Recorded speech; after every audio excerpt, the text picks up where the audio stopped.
임미숙의 빛나는 노동 시작하겠습니다. 안녕하세요. 임미숙의 빛나는 노동. 저는 수원노동인권센터 소장 임미숙입니다. 저희 방송은 노동이 빛나는 세상을 꿈꾸는 분들과 함께합니다. 노동자들이 주인공인 방송, 현장의 생생한 목소리를 전해드리겠습니다.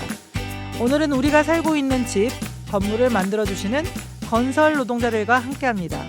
그럼 수원 FM 96.3 임미숙의 빛나는 노동 으라차차 시작해볼까요?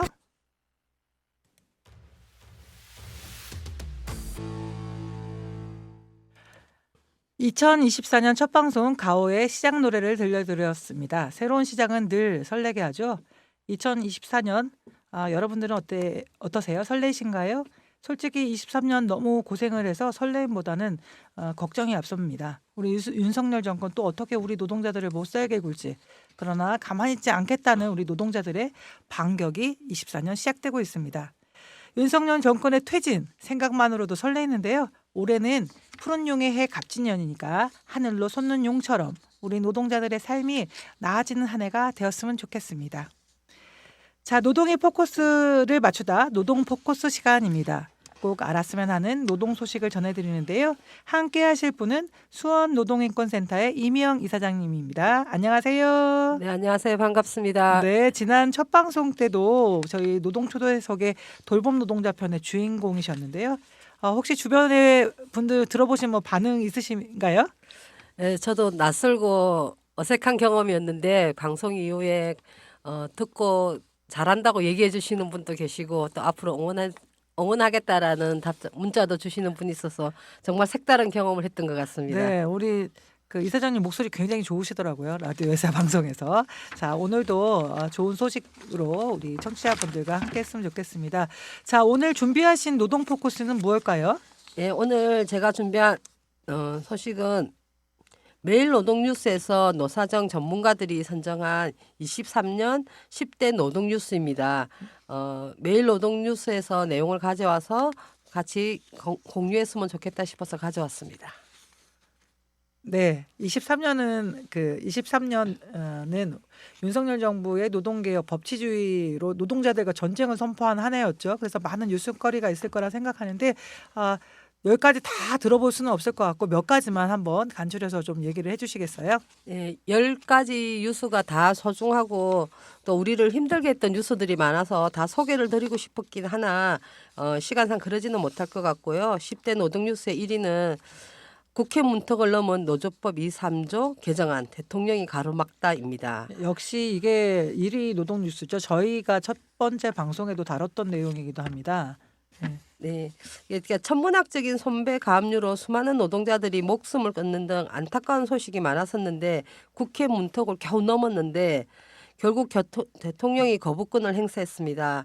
현재 거부권을 거부하는 비상행동을 구성하여 힘을 모아서 대통령을 끌어내리려는 투쟁에 나서고 있습니다. 우리 그 노동자들의 한 20년 이상의 간절한 소망이었죠. 노동법 2조 3조 개정. 우리 국민들의 70% 이상이 이 거부권이 부적절하다라고 하는 여론이 많이 있었어요. 우리 국민의 뜻을 거스르는 윤석열 대통령의 거부권, 우리 국민들이 거부한다는 생각을 합니다. 이의 한번 말씀해 주실까요? 네, 대통령은 120시간도 일할 수 있는 그런 그렇죠. 사람이 되어야 한다고 얘기를 한 적이 있는데 노동시장 개편이 운명이 어찌 될까요? 그 23년에는 주 69시간에 얘기를 했고 이걸로 역풍을 맞고 다시 재추진하려고 하고 있는데요. 정말 앞으로가 너무 많이 걱정이 되고 있습니다. 네, 2위는 바로 주 69시간 역풍 맞고 재추진됐다라고 하는 네. 부분들인 것 같습니다. 여전히 노동시간 유연화에 대한 의도를 갖고 주 52시간인데 지금 최근에 대법원 판결도 보니까 그 연장근로 한도를 없앴잖아요.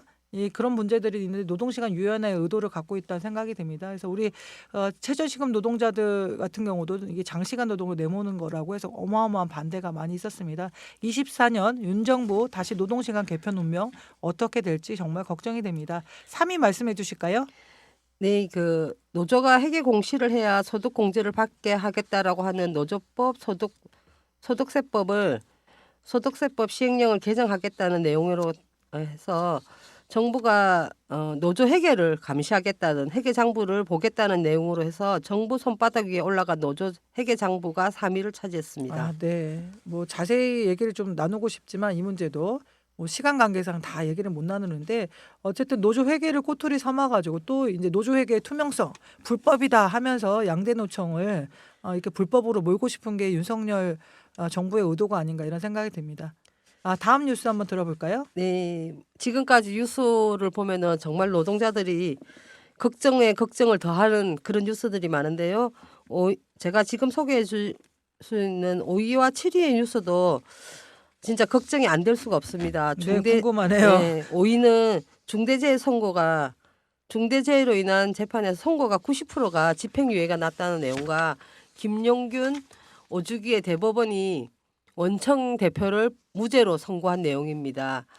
중대재해에 대한 처벌을 강화하자는 법안이 통과되었음에도 불구하고 처벌의 90%가 집행유예이고 김용균이 사망했으나 원청은 무죄라는 소식은 정말 비정규직 노동자들을 위한 법과 판결은 어디에 있나 싶어 분노스럽기까지 합니다. 네, 그렇죠. 이게 사람이 죽어도 처벌받는 게 사람이 없는 이런 사회는 정의로운 사회는 아닌 것 같습니다.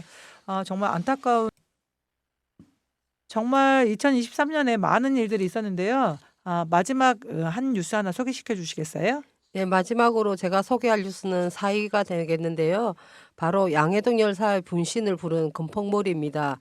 노동자협의 간부가 집수법이 아닌 업무방해, 공갈 등의 혐의로 조사가 이루어지고 있었지만 실제로는 구속영장이 기각되거나 집행유예로 정리되는 경우가 많았습니다. 양해동 열사는 건폭몰이 중인 윤석열 정부에 대한 분노를 분신으로 항거했고 23년 올해의 인물로 선정되기도 하셨습니다. 네, 너무 안타까운 정말 소식이었습니다. 오늘 노동 초대석에서도 우리 그 양해동 열사의 동료분들 모셔서 함께 이야기를 들어보겠는데요. 자, 그때 더 많은 이야기를 한번 나눴으면 좋겠습니다. 오늘 이명의 노동 포커스 23년 노동계 뉴스를 공유할 수 있는 시간이었습니다. 정말 준비해 주셔서 감사드립니다. 네, 고맙습니다. 자, 윤석열 대통령은 23년 올해를 시작하는 국무회의에 이어서 마지막 국무회의에서도 재차 노동개혁을 해야 된다라고 하는 것을 강조했다고 합니다. 노동개혁이라고 하는 얘기를 윤석열 대통령은 노사 법치주의, 법의 테두리 내에 있는 노동운동, 불법 행위를 엄정 대응하겠다라는 이야기를 계속적으로 진행하고 있습니다. 권력과 자본의 편에 서서 노동조합을 탄압하겠다라는 이야기겠죠. 24년도 노동자들과 윤석열 정권과의 투쟁은 변함이 없을 듯합니다. 우리 노동자들이 굴하지 않고 쓰러지지 않도록 이 노래 틀어드리도록 하겠습니다. 하이키가 부릅니다. 건물 사이에 피어난 장미.